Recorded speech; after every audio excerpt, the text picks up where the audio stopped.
Hello, good evening. This is Insangpa doing a video review for the first time, and appropriately, I'm doing a video review on my Promogaard deck. And this is my signature deck, and I hit Grandmaster with this deck a few days ago. And from rank 20, I played exclusively this deck to climb. And I played this deck in other tournaments like Team Ghent Invitational and Team Ghent Open and other tournaments. And I enjoy around 60 to 70% win rate with this deck, which is quite solid. And this is the deck's performance in the ladder. So in total, 361 games with a winning percentage of 58%, and I enjoy about 55% winning percentage against all factions, which is solid. What's notable here is over 60% of win rate versus monsters, and this is the kind of winning percentage you want to have because monster is the most played faction in high rank right now, and you want to secure good winning percentage against them. Okay, and yeah, before I go into detailed review of this deck, I want to say a disclaimer. I want to put a disclaimer here because well, putting enforcers into gold was there since the open beta, so I didn't create the Promogaard. I didn't create the Promogaard idea. I tell you that, and when I started a Promogaard, I drew inspiration from Gaidsibee guide posted by a user named MTN00849. So I want to give credit to MTN00849 to inspire me to start a Promogaard deck. That being said, the makeup of my Promogaard is drastically different from any Promogaard deck guide put on a DB. And I tested this deck across all boards, so I'm confident to say that this is my own unique take on an old concept with a brand new synergy using a very different makeup of cards. Okay, so the way I'm going to go about in this review is first I'm going to start with the overall concept and deck strategy. Then I'll start from my card choice from bronze to silver, then gold. Okay, let's hit it. So the strategy of this deck is first you want to tempo out with your Alba Pikeman and Hero Power with the ability to let the golems out fast. After that, you want to control the number of units on their board using Avalast or Scorch or Banhammer to take the numbers down. Then you can seal the round by either playing Anifer or play Bilgeport to put even faster tempo in first round. That way you either win the first round or the opponent will have to go down 2 cards to beat you, even if I went first. That's the ideal situation for first round, and that's what this deck is trying to do in the first round. After that, you want to save up as much cards, gold, and combo into round 3. Then in round 3, you play Stefan and put a gold at top. Then you let the enforcers roll out. So the enforcers become 8 gold body. And along with the Stefan, it's gonna be very big substantial strengths that your opponent cannot touch unless they use a Shackle or D-Bomb. After that, you play your other golds and you play the gold that you put on top of your deck by either playing Cantarella or using Bilgeport on one of your own units. And great Bilgeport target, we have several. In the first round, we have Imperial Golems. In the last round, we have Bicobel Medic and Anifer to proc off Bilgefort's ability. So Bilgefort's ability in this deck is usually to get the top gold out of the deck into play. Sometimes it targets a big high strength unit on the opponent's board, but the occurrence is very rare. And so in the third round, we should have access to tools like Monkey Break and Brilliant Trimmers to get double Scorch off. Or maybe we saved Scorch deep into the round, so we have Scorch and Brilliant Trimmers Scorches again. Also, we may have a Peter to put their big unit into reasonable size and control. Avalas is not so bad in the last round either, because it's more than likely that it's gonna find the target. And yeah, that's the deck concept. And so the thing I want to emphasize is that obviously you want to, if you can, you want to save all 3 Enforcers into round 3 to turn all of them into gold. But without combo, that means nothing, because it's just then it's a vanilla 8 strength gold along with the Stefan's 10 gold body. You need a lot of combos, a lot of like controls along with the Enforcers and Stefan gold strategy, because then the strength itself is not big enough. That's why you gotta play along with the Enifer and Scorch. So let's say if we manage to save all the 7 gold cards into the last round, that means we have 3 Enforcers and Enifer, Brilliant Trimmers, and Bilgefort and Stefan. That means we have effectively over like more than 100 strengths on to influence on the board, including what I mean by over 100 strengths is that the strengths of our body on the field itself that cannot be touched because everything is gold, but so that Enifer can do damage for like over 20 or sometimes even 30 value, ridiculous value, because Enifer's Chronics doesn't harm our units. And if Brilliant Trimmers scorches 2 of their biggest units, then we have the game in the bag pretty much. So that's the idea of the deck. And sometimes you cannot save 3 Enforcers into 3rd round, but that's okay. Sometimes you only need 1, sometimes you only need 2. Sometimes you need to play Enforcer in round 1 to gain tempo advantage. That is acceptable. So just don't get hanged up on mine that you gotta bring all 3 Enforcers into 3rd round.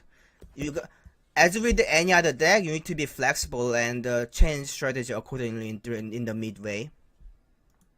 Okay, let me just drink water here.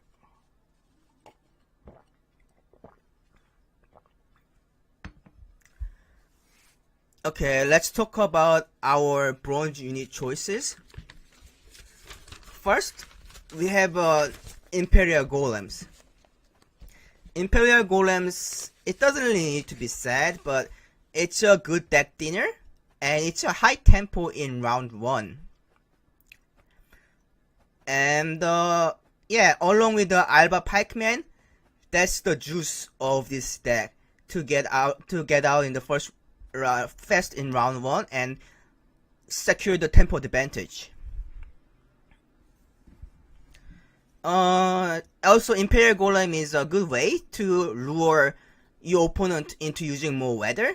For example, my typical opener is putting Alba Pikeman in the siege role, because most of my units are concentrated in the range road, and I don't wanna put Alba Pikeman in the melee role, because one lesser wave swing will be very huge with the Imperial Golems stuck to the melee role, right? And so let's say I'm facing Dagon, then they'll be induced to use their weather on the Alba Pikeman on the siege roll, and you play Imperial Golem on the melee, then they'll probably use Fog on the melee roll. Then we have a Frost on the siege, and we have a Fog on the melee, and clearing Frost is not much of a priority, so we can just use standard barrier to wipe out the folk. Or we could use a band hammer to clear the two riders at the same time, which is very effective. So there is that. And standard bearer, it doesn't really need to be said because of the Dagon measure. And if you are facing a 90% Dagon, which I was in the ranked 4400 range, you want to take out one Abalast and put one more standard bearer into your deck to attack against Dagon. And this is by far, I think, the best weather clear unit in the whole Gwent card set because it buffs your units. So that it represents at least 7 value as bronze on top of and it also has a utility to make your units out of a double scorch and double igni range, which is a great utility to have when, especially when you cannot turn your enforcers into gold. Otherwise, this is just a big scorch and igni bait at 8 strengths across all board. So there is that standard bearer. Now on to Alba Pikeman. Yeah, because this deck doesn't really have much of like extra super team method like the mill deck or City Dash Scoia'tael. So you want to have Alba Pikeman to thin your deck and get tempo out. Also works great with Ennifer, either to buff or use Chronix because it has armor, so it doesn't take damage from Chronix. Also, it ensures that we have more units than the opponent on board in round 1 most of the time, so that Ennifer's White Unicorn is more effective. And make sure to save your Ox, and if you can, try to use Ox when your Alba Pikeman gets locked, and also the opponent has a priority lock target, so that we can unlock our Alba Pikeman and opponent's lock target at the same time. What I mean by is unlocking our Alba Pikeman and locking their priority unit, and you know what I mean. So there's that, and one Picklebear Medic is purely here to counter Skellige. Basically, Skellige's Skirmisher is the priority target when you're going up against Skellige. Sometimes they're war longship, if you know for sure that they want to resurrect their longship or they still have a lot of discard left, then war longship could be a good target to resurrect off of a Picklebear Medic. Also against the monsters, when they're dragging into the second round, playing their tokens and whatnot, we can resurrect their Harpy to get a carryover over our own to make it a more equal ground in the round 3. Abalast is a curious inclusion. Basically, Abalast replaces the place of Ratosser in the typical Promogaard deck. Cause, okay, personally, I don't really like Ratosser that much. Like, more often than not, it's not gonna go off. And if it doesn't go off, it's just a 6 value bronze. Meanwhile, with the Abalast, we know for sure that we are getting 8 worth of strengths because it hits damage for 3. Also, more often than not, it's gonna hit a buff target, so that it's a 10 strength value units. Abalast is really great against the Hawker Smuggler and Caddo Insurgent. It just kills them flat right out. And also, Abalast is good to deny full buff value on Harpies, because if you think about it, when the opponent plays Harpy, there's a Harpy and 2 Harpy eggs to put the potions on, and if you kill the Harpy right away, then the opponent only has 2 eggs to buff, so that the buff's potential become minimized, and you want to mitigate that as much as possible playing control deck. So Abalast is really synergizes well with this deck. And Imperial Enforcers, the heart and soul of this deck. And Emperor Enforcers has an added utility on top of it being gold body, so that it cannot be touched. That is, it gives you 100% information what's the top card of your deck, whether it is gold or silver or bronze, and obviously you know what card it is because it shows up on the screen.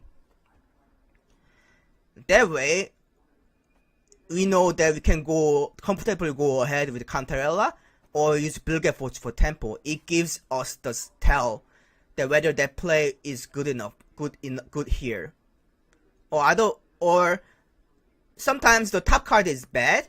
It tells us to refrain from using Bilge Force or Cantarella. So that has a very significant utility value. And Lacerate, I mean, doesn't really need to be said in this meta because of the prevalence of monster swarms and also the Nodal Realms, and this card tends to have many units out at one point or another in first round or third round. So Lacerate will find at least 9 points value. 9 points value as a bronze card is pretty solid. And if it gets more than that, 12 to 15, then it's absurd, like a silver card or gold card level. So having a bronze Lacerate as an inclusion in our bronze deck makeup, bronze cards makeup is a no-brainer. So okay, now let's drink more.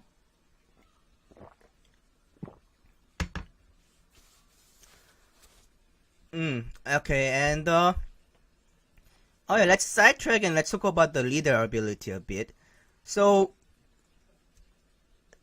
leader, we want to use our leader ability right after we play Alba Pikeman, so that we'll have a target to hit on their side of the board using Abalas if that's our best choice.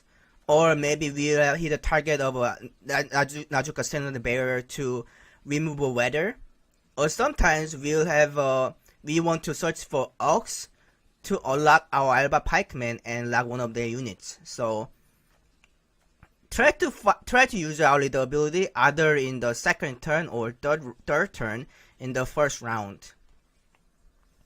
John Calvey is leader ability is really synergizes well with this deck because of the Emperor Enforcers and telling us like what cards we can play with the leader ability that synergizes as well.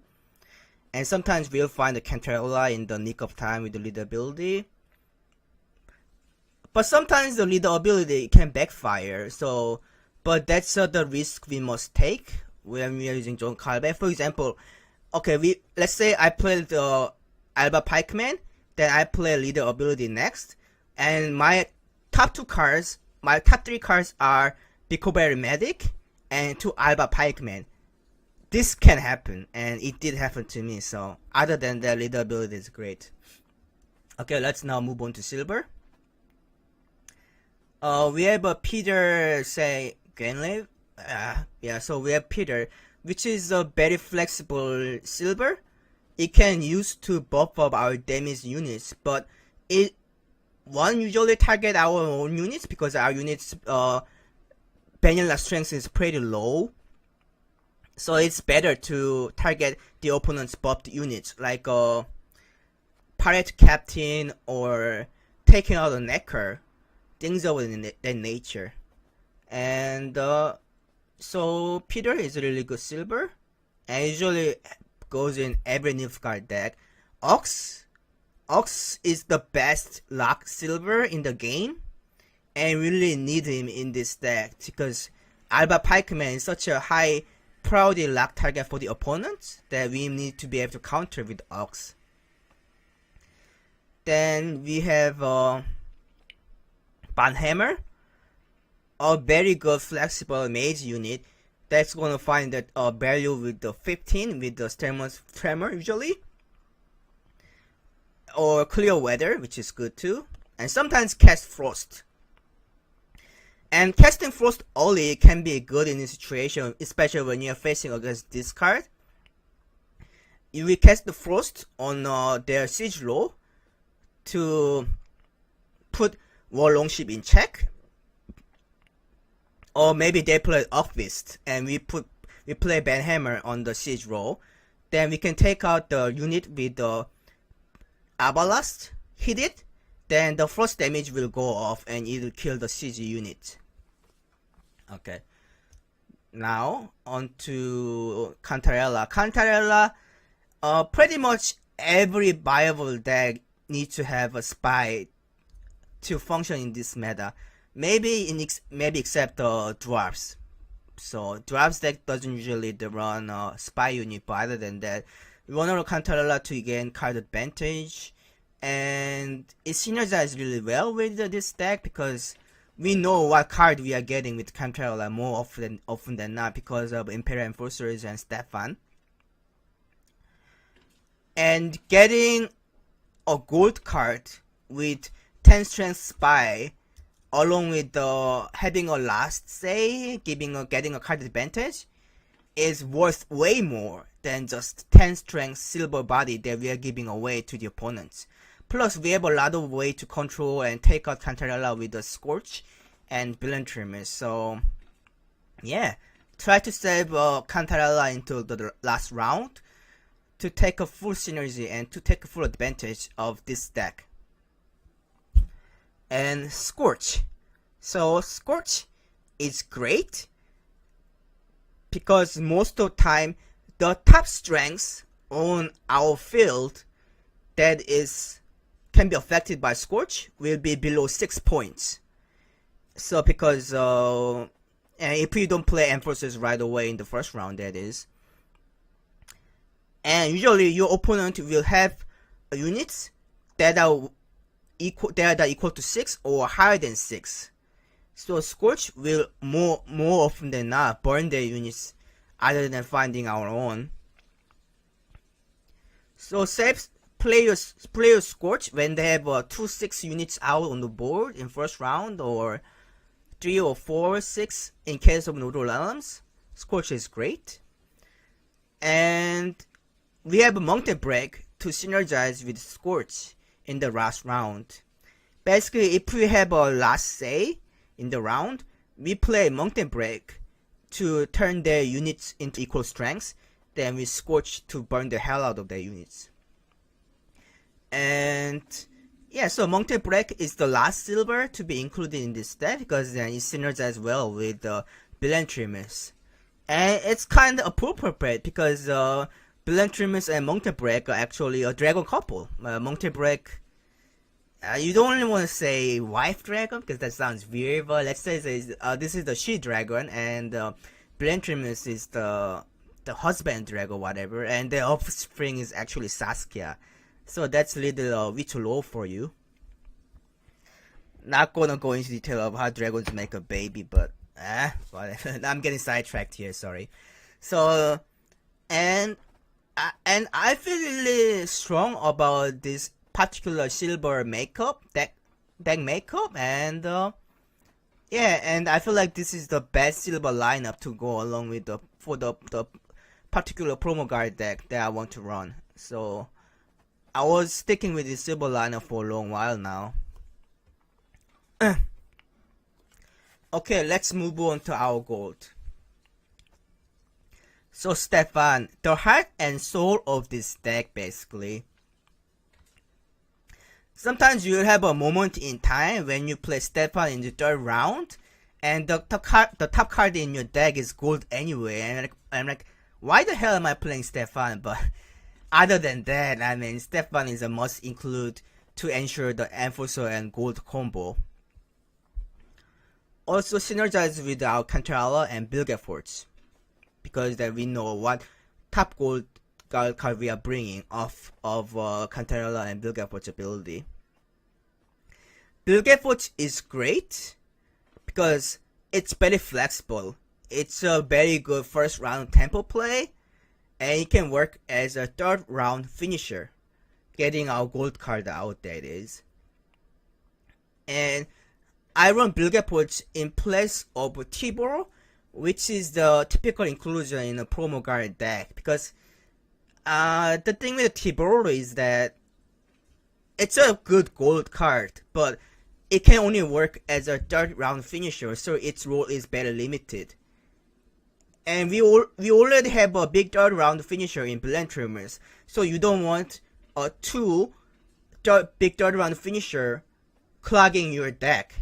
And generally you want to play Stefan in the last round, so there's that too. So you don't want to clog your hand with too many goals that should be saved up to the third round. So Billiard Forts gives our deck the flexibility that it needs. Brilliantremus are staple in any control deck, and Brilliantremus is even more effective in our deck because even if it backfires and, for example, let's say it scorches the spy unit our opponent throws at us, it's at least not gonna target our own units for most of the time because of the Enforcer turning into gold. And against the high strength deck like a discard, we want Brilliantremus in our hand in last round so that ideally we can burn 2 of their high strength units.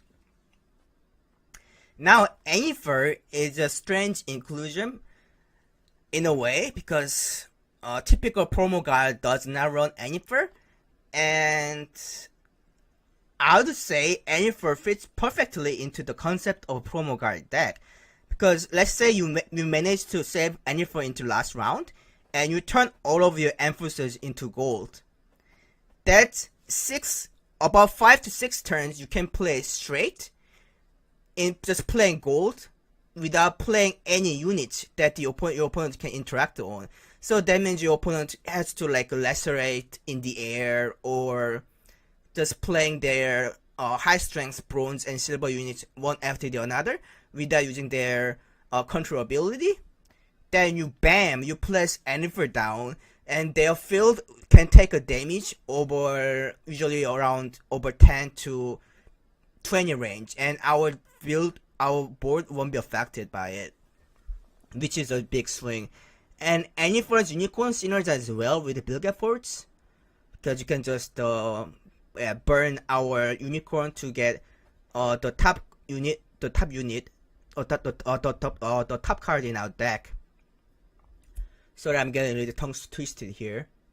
And yeah, that's it. So Enfer is a very solid gold, and of course against monsters, this is a huge control tech against monster as well. And generally, you want to use against monster, you want to use Enfer after they use Woodland Spirit, so that it kills all of their tokens, minimizing their buff strategy. So we can minimize their Commander's Horn, their Thunder Potion, Immune Boost, or whatnot. And Enfer is also a great tempo tool in first round to either seal the round or take the round away from the opponent's hand, so that they have to invest a lot more cards to take the round. Because we'll have more units on the board to buff, along with Imperial Golems and Pikemen, and you want to control their number of units, as I said, with Abalast and all that. So if that works well, then Enfer is a great play in first round. Okay, so yeah, that's it for the video guide, and I wouldn't want to get into more specific details like a replacement and particular strategy against particular decks, because it's gonna take way too much time, and video guide should be short and sweet and to the point. And oh yeah, just one thing I want to mention for some shits and giggles.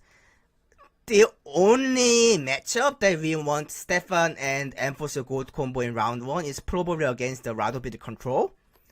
Basically, you just turn 2 of our Enforcers into gold with Stefan Skellen in play, and they cannot do anything. They cannot deal with the 26 or 34 strength gold body because they absolutely have no tempo. And we just pass.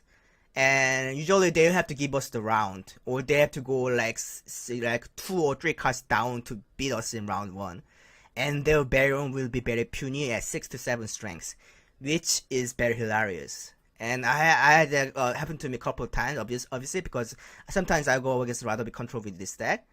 And that's the best, I guess that's the best feeling I have when running this deck, you know. Crushing monster swarms and yeah, making Radovid Control their strategy usually, basically. Okay, thank you guys, and yeah, that's it for the video guide. And if you guys like my YouTube channel, and there will be other contents coming up, and please subscribe. Alright, see you guys.